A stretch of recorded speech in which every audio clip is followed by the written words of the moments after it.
2013 Chevy Malibu. Change the AC compressor.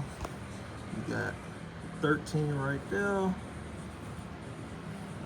got another 13 nut right there. And then there's another 13 bolt right there. There's also a shield that's on here. That 10mm bolt, one right there. There's gonna be one on the back side right there. There's another one underneath. You got your belt tensioner right there. It's a 1/2 inch. Take the serpentine belt off.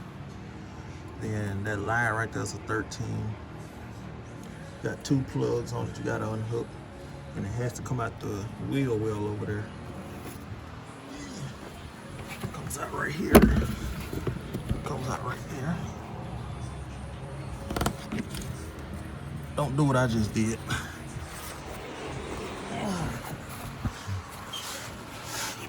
I put the compressor back on and then make sure that the belt was out. Now I gotta loosen it back up and take this back off. But it ain't that bad. Oh, the other bolt go right there. The other 10 that's on that shield.